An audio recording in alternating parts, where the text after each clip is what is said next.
Olá a todos e todas, meu nome é Isabela Rezende e eu vou acompanhar vocês durante o estudo do ECA, né, que é o Estatuto da Criança e do Adolescente.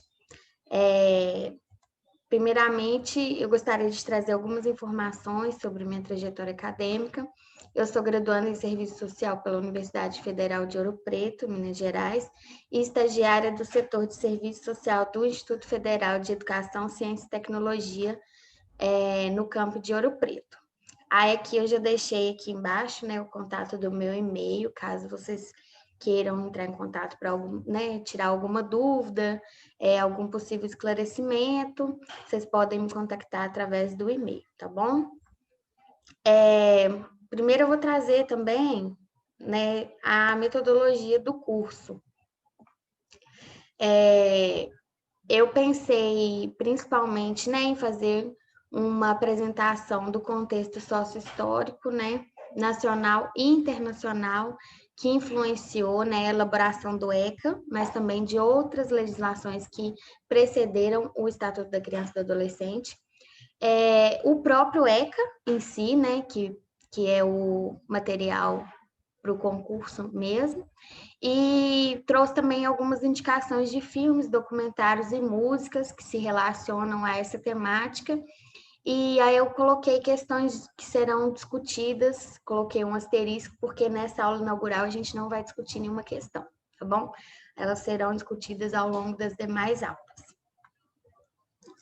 Então, o primeiro movimento, né, para a gente poder compreender a legislação que trata sobre a infância e adolescência no Brasil, é a gente trazer, né, elementos do contexto sócio-histórico brasileiro do início do século XX, né? Muito no sentido de fortalecer, né, a fundamentação que traz o cenário, né, para aprovação, para construção e aprovação dessas legislações, né? Porque uma legislação ela vai estar sempre articulada a um projeto de desenvolvimento do país, né, de controle populacional. Então a gente vai fazer esse movimento para poder compreender o ECA, né? Então eu trouxe alguns pontos principais aqui sobre esse contexto brasileiro do início do século XX. A gente tem, né, a urbanização e a generalização da indústria, ainda flertando com um passado recente, né, de rompimento com a escravidão. E nesse contexto também a gente tem já a criminalização da pobreza, né? O sujeito pobre ele era visto como um violador em potencial, né, de direitos de outrem, mas ele não era visto como um sujeito com seus direitos violados. A gente tem também nesse contexto brasileiro, né, o crescimento do movimento operário em defesa da regulamentação da jornada de trabalho e das relações trabalhistas, né? A gente vivia um contexto de jornadas e condições insalubres de trabalho para o operariado, e nesse operariado já estava contido também, né, crianças e adolescentes que trabalhavam já nas fábricas. E aí todo esse contexto, ele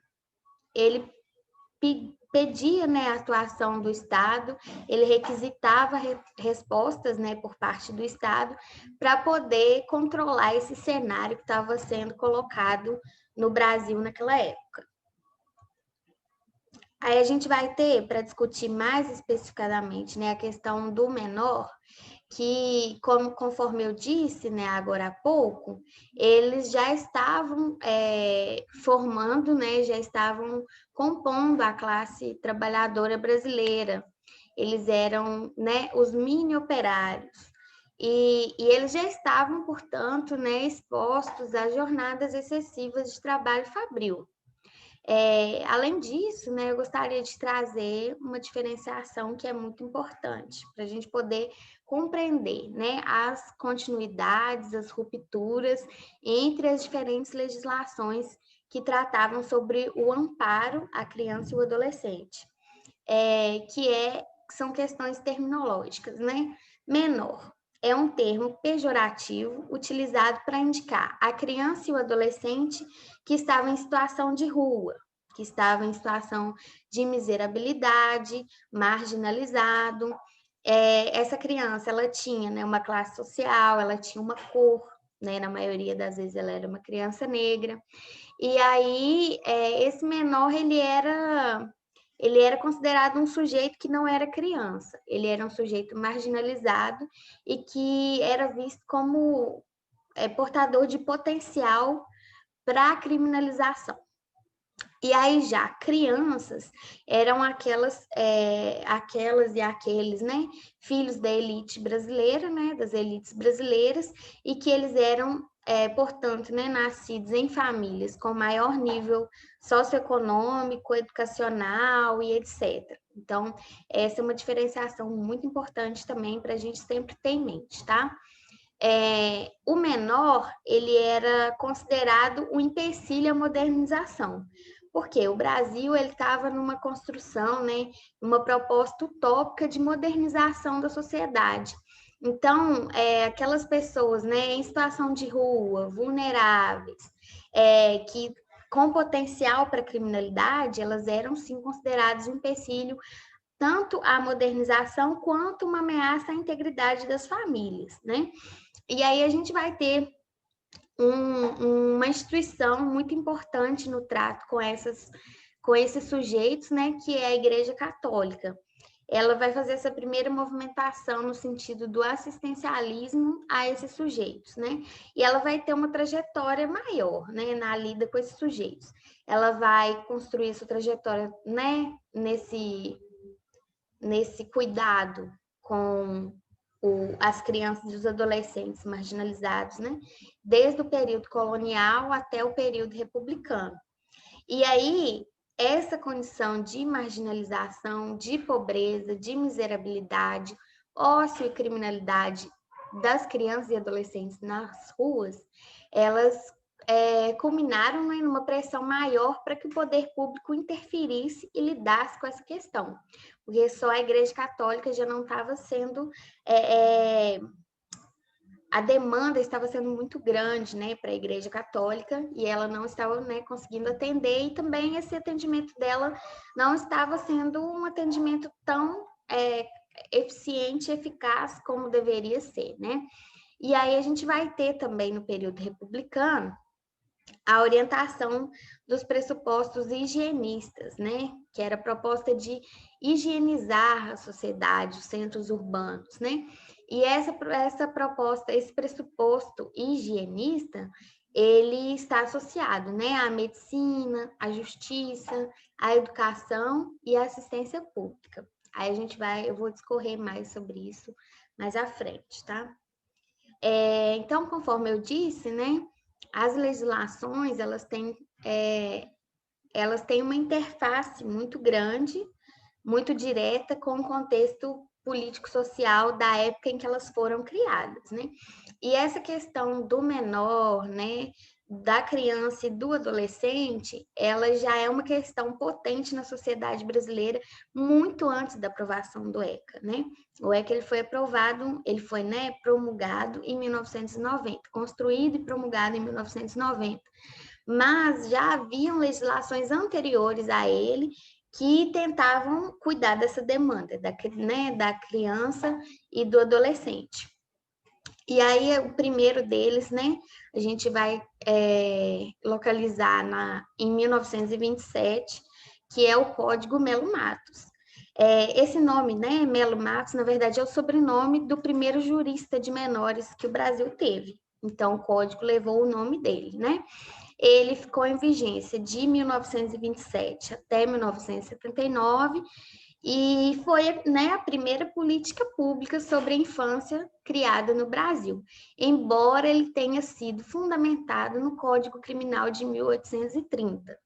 Então, por aí, né, pelo próprio contexto da época, contexto político, a gente já consegue pensar em como esse menor era tratado nessa época, né?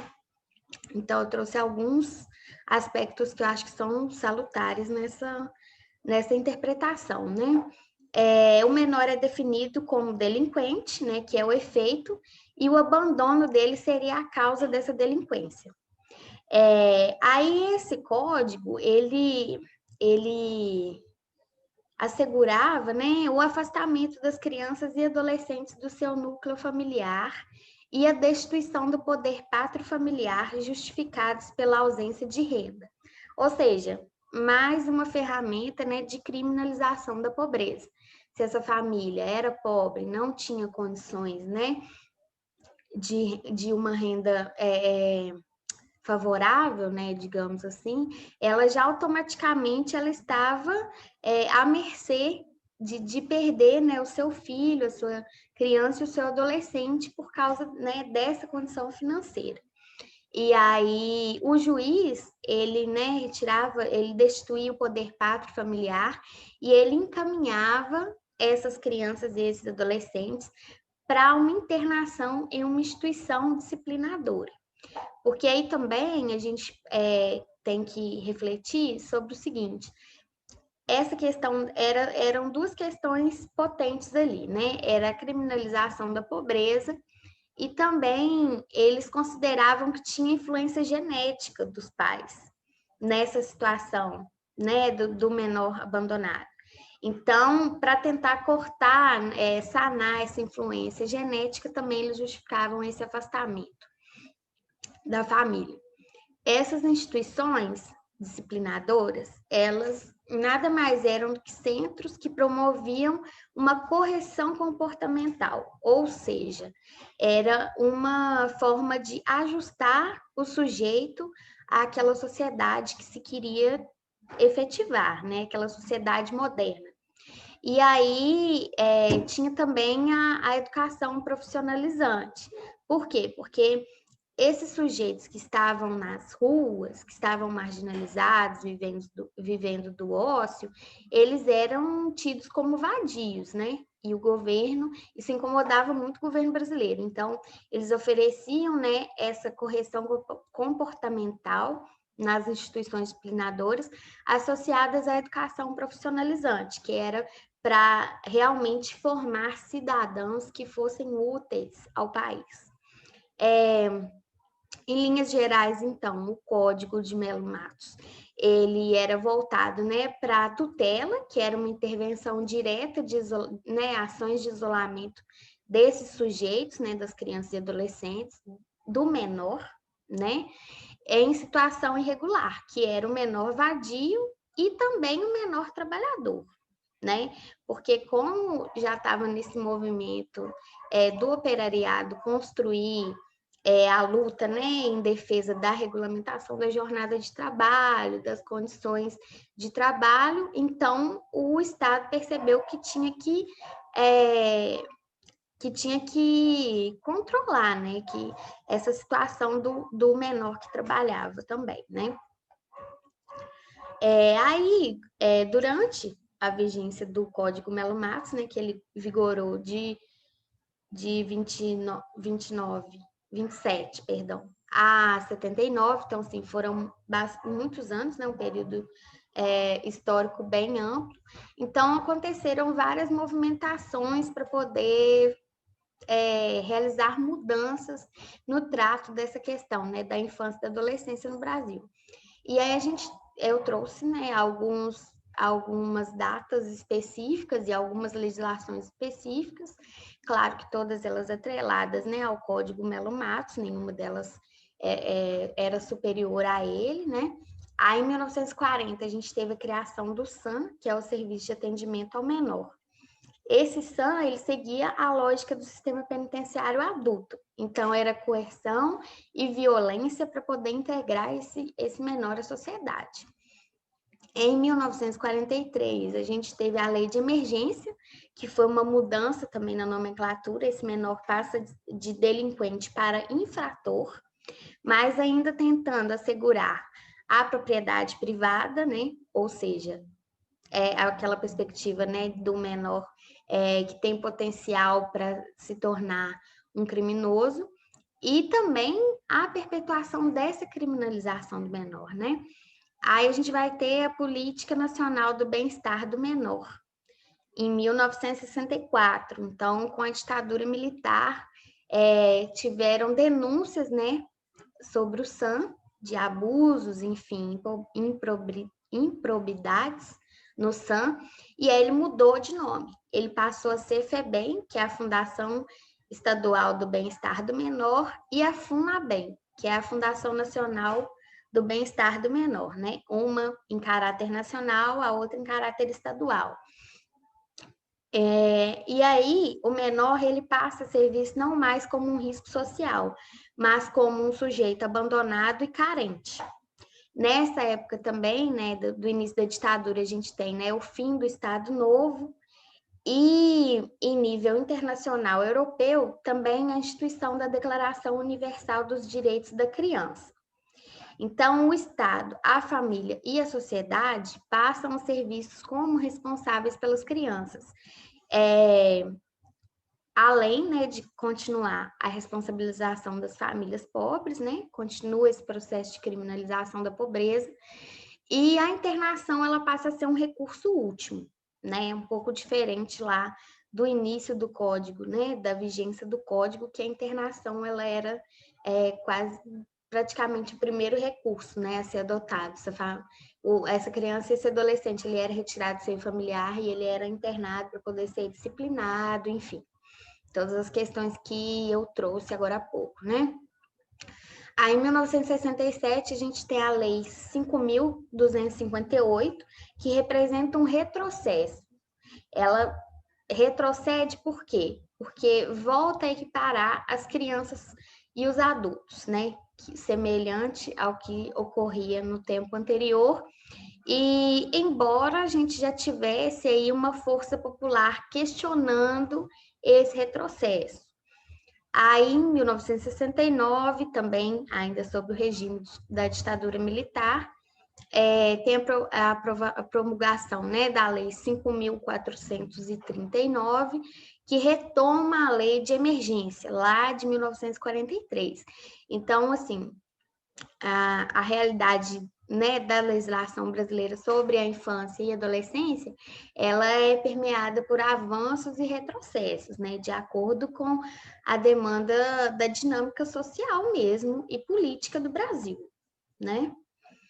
Aí, em 1979, a gente vai ter o Código de Menores, que é a lei número 6.697. Esse Código de Menores de 79, ele representou uma revisão do Código Melo Matos de 1927. Então, ele foi o segundo Código de Menores e ele representava uma revisão do primeiro, que ficou vigente durante muitos anos. Ele continua com essa filosofia menorista, né? E ele não corresponde às aspirações da sociedade civil, né? Conforme eu mencionei antes, a sociedade civil ela já estava pressionando. Só que mesmo com essa mudança, essa mudança não representou a satisfação dessas aspirações colocadas pela sociedade civil, né? O contexto histórico, sócio-histórico, né? Nacional e internacional. No Brasil, a gente vivia um processo de abertura democrática, né? Porque a ditadura já estava enfraquecendo, os movimentos sociais estavam conseguindo começar a se articular para, né, construir uma resistência maior. Mas a gente tinha também, né, o aprofundamento das desigualdades, porque devido a todas as questões políticas e econômicas colocadas pelo plano, né, da ditadura militar, crise de superprodução, tanto principalmente no caráter internacional. Então, assim, o Código de Menores de 79, ele meio que foi uma síntese de todas as legislações anteriores, e ele não representou avanços muito significativos, né? Ele reforçava a questão da situação irregular, né, da criança e do adolescente, e tinha mais fortemente a questão da defesa da propriedade privada. Inclusive, teve um caso que ficou muito famoso, que é o caso do edifício Wilton Paes de Almeida, né? E aí eu aconselho vocês depois a dar uma pesquisadinha no Google, que aí vocês vão conseguir compreender melhor o que tipos de avanços ou não esse Código de 79 representou. Aí eu deixei também a indicação de um filme aí para vocês assistirem, né, se tiverem tempo, enfim, curiosidade, que é o Capitães da Areia. Ele é baseado num livro do Jorge Amado e ele está disponível no YouTube, tá? Então, assim como eu trouxe, né, o contexto social, histórico e social do Brasil no início do século XX, o contexto político, histórico e social do Brasil entre as décadas, né, de 80 e 90 também é muito importante, porque o ECA ele foi construído e promulgado em 1990, mas ele é resultado de um movimento anterior. Com o fim da ditadura militar, né, ascenderam os movimentos democráticos no Brasil.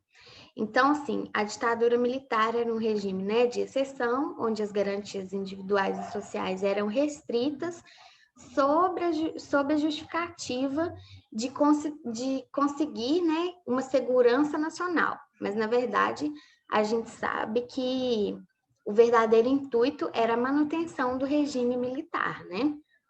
E aí, a partir de 1985, com o findar desse regime, né, militar, de ditadura militar, esse fortalecimento dos movimentos sociais que estavam lutando, né, defendendo a redemocratização e aí estavam tensionando o cenário político-social brasileiro.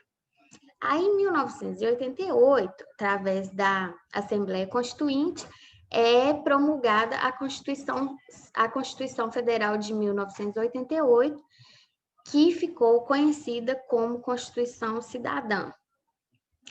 Entre, né, vários aspectos aí de direitos políticos e sociais que a Constituição Federal de 88 assegurou, né, a gente pode citar, por exemplo, assim, né, um dos mais marcantes, que é a Seguridade Social, né, que é composta pelo tripé da assistência social, saúde e previdência social. Também, né, é a Constituição de 88, que traz, né, os parâmetros que asseguram o SUS, né, que é o Sistema Único de Saúde, que é uma saúde também, né, pública, universal para todos. Então, essa foi uma Constituição muito progressista, né, para um país que estava saindo de um regime de exceção, né, de cerca de 25 anos.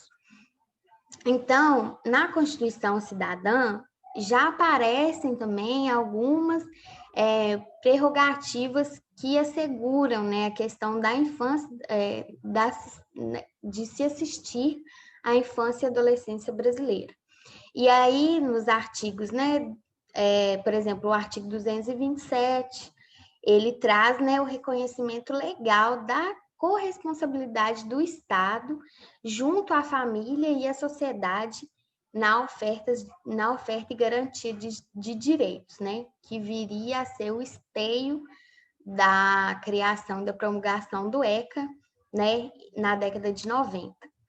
Aí eu trouxe também outra indicação de filme, que é o História do Brasil por Boris Fausto, Redemocratização. Então, para quem tiver interesse nessa questão da redemocratização, que provavelmente deve cair, né, na área de história do Brasil, então fica aí também um documentário. Boris Fausto é um historiador brasileiro renomado, e aí eu encontrei esse vídeo dele sobre o processo de redemocratização, porque aqui eu trouxe mais geral e, assim, mais sumário para poder trazer as questões do ECA, né? Que é a nossa principal, nosso foco aqui, né? Então, agora, como a nossa aula como essa aula, né, é a aula inaugural, eu vou trazer aí aspectos gerais do ECA. Aí, a partir da segunda aula, a gente vai aprofundar nos títulos, parágrafos, capítulos, enfim. Então, assim, em linhas gerais, o ECA, ele foi construído, né, diante de uma realidade de intensa transformação, né, como eu já citei, era um momento, né, de efetiva abertura democrática, porque era o primeiro pleito democrático pós-ditadura, né? Então, assim, foi muito representativo, né? Era um cenário de construção, né? Inúmeras possibilidades, né? Depois desse contexto da ditadura militar, né? Que ceifou várias representações, direitos sociais e civis, enfim. Então, o ECA, ele, por todo esse contexto político-social em que ele é originado, né, ele representa muitos avanços em relação aos códigos, né, anteriores a ele, tanto ao de 27 quanto ao de 79. Então, o ECA, ele foi construído e aprovado, né, promulgado, em um cenário de disputas políticas e tensão entre dois projetos principais, direcionados à criança e ao adolescente, que seria Criança Constituinte, que era um projeto dos partidos, né, da força política de centro-direita, e Criança Prioridade Nacional, da esquerda. Né? Cada um desses projetos tinha, né, as suas especificidades, tinha a sua interpretação de realidade, né, sobre essa questão da infância e da juventude no Brasil. E aí, uma das coisas, né, principais que o ECA institui é a proteção à criança e ao adolescente, independente da classe social, da cor, da situação financeira, da orientação sexual. Então, por aí a gente já percebe um progresso, né, em relação aos códigos anteriores, né?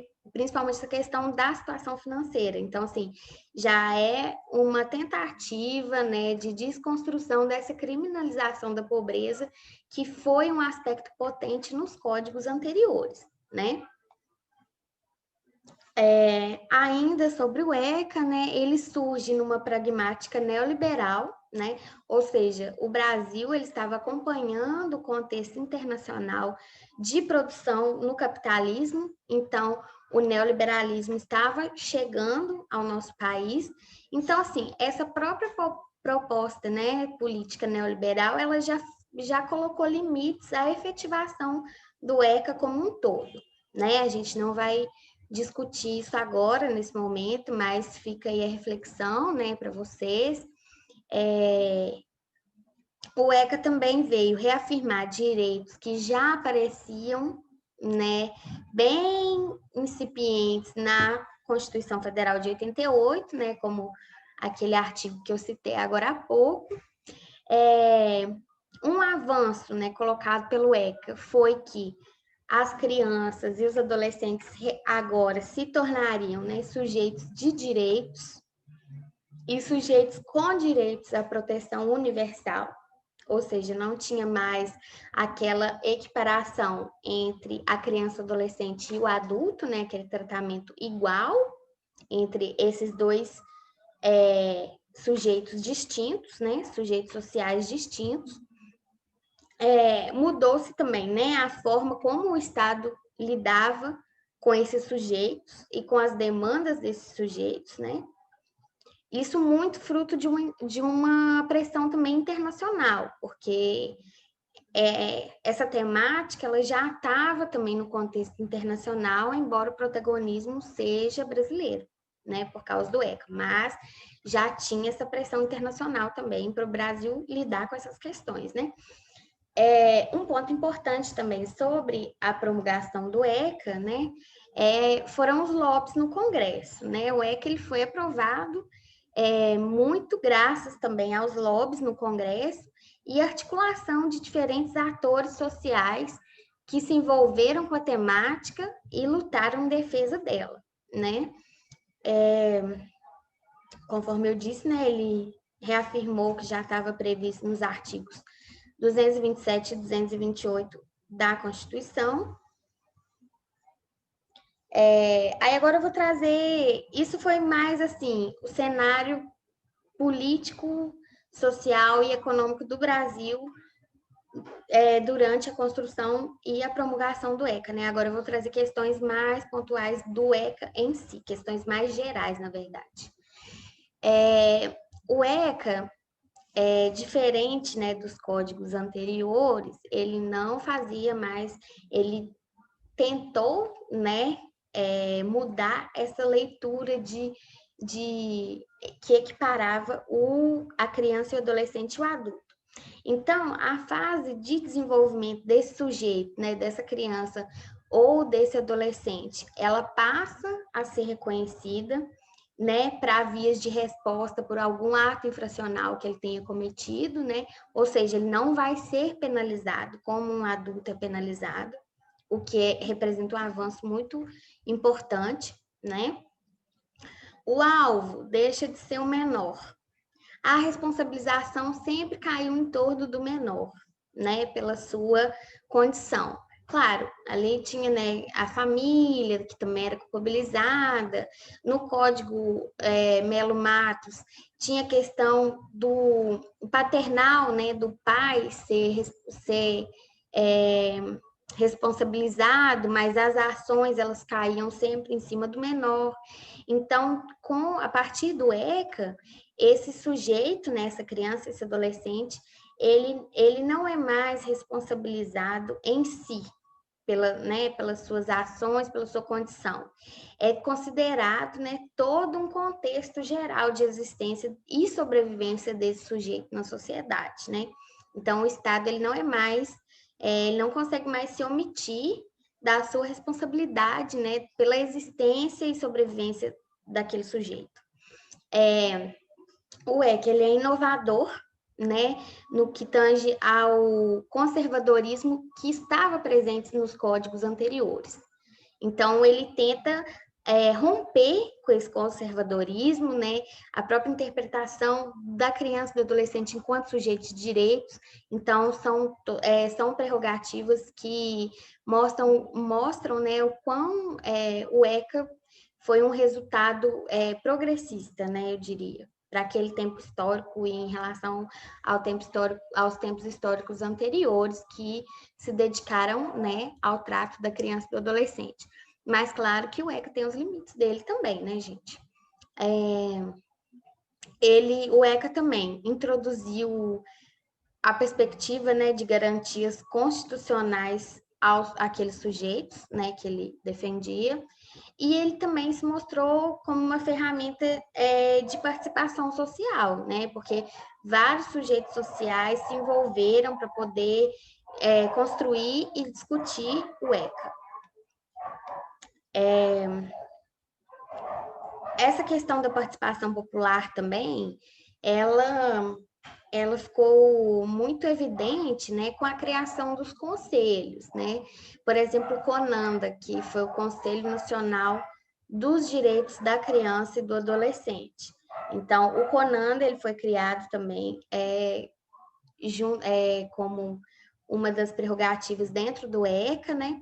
E também um espaço primordial de fortalecimento, né? Da participação popular, da discussão das questões, né? Em torno da segurança, né? E dos direitos das crianças e dos adolescentes.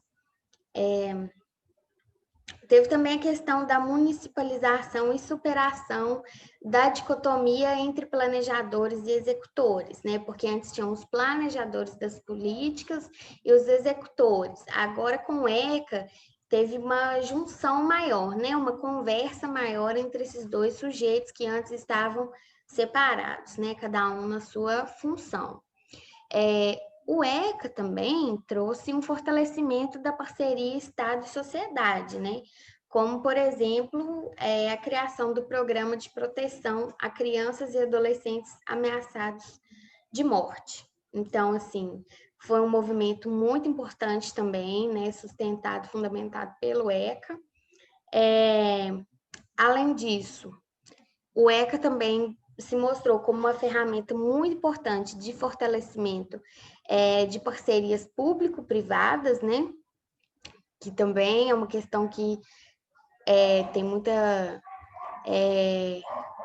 matéria para discussão, né? Discussão crítica sobre isso, mas fica para um segundo momento, mas então o ECA fortaleceu essas parcerias público-privadas, né, que nada mais eram senão representações via políticos dos interesses de instituições privadas, né, para poder estabelecer parcerias entre o Estado e o terceiro setor, que é um movimento também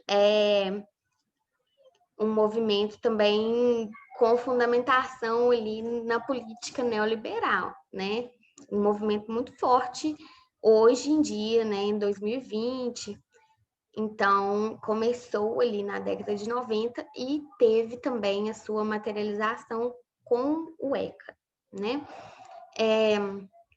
Além disso, também, né, o ECA, ele promoveu a operacionalização da Promotoria da Infância e da Juventude, né, por meio do Ministério Público. Então, ele fortaleceu esse órgão para fins de fiscalização e aplicação de multas e fortalecimento da democracia no país, o que também representou um avanço, né? Aqui eu deixei mais uma indicação, que é um documentário, aqui está como indicação de filme, mas na verdade é um documentário bem curto, então assim, podem assistir ali rapidinho, não é nada muito denso, não, é bem curto mesmo, que é o Esconde-Esconde. Deixei o link aí, mas se jogar no YouTube documentário Esconde-Esconde, você vai conseguir encontrar tranquilamente, bem rápido. Então, para essa aula inaugural, era isso que eu tinha para trazer para vocês. Espero que vocês tenham gostado, né? Eu acho que conforme eu disse, né, no início do vídeo, eu acho que a gente tem que compreender esses movimentos que antecederam ao ECA, até para a gente poder fazer uma leitura, né, mais crítica, uma leitura mais capacitada, com um olhar mais treinado sobre o ECA, porque ele não é uma coisa que nasceu em 1990.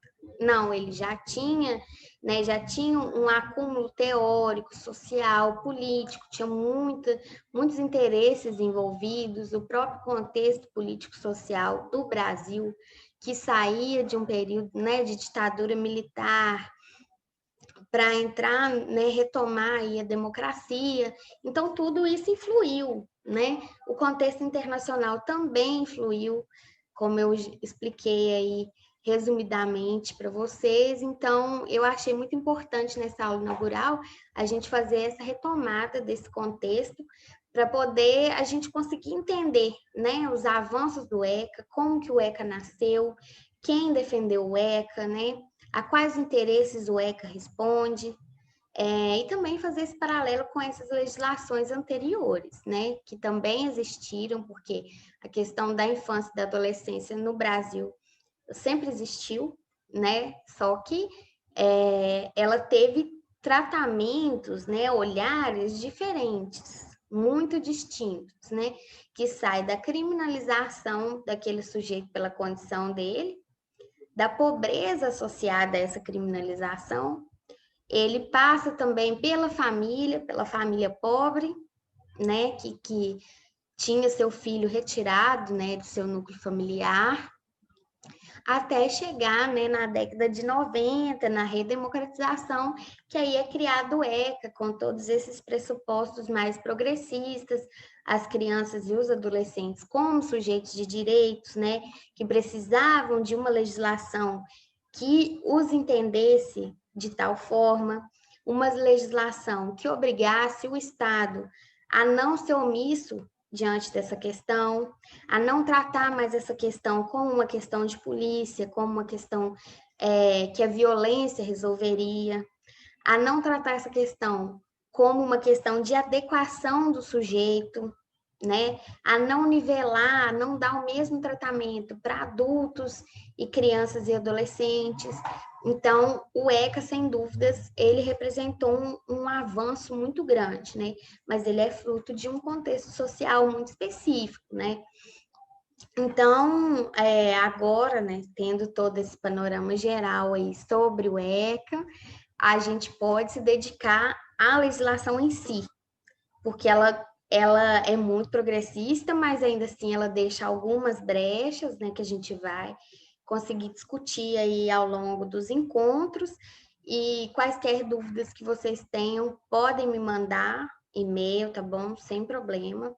Eu respondo e aí a gente vai dialogando. Se tiverem tempo, assistam aos vídeos que eu indiquei, tá bom? Que são vídeos muito alinhados à temática. Na verdade, eles estão diretamente ligados a essa temática, né, da criança e do adolescente. Então, eu espero que vocês tenham realmente gostado e nos vemos na próxima aula. Boa noite.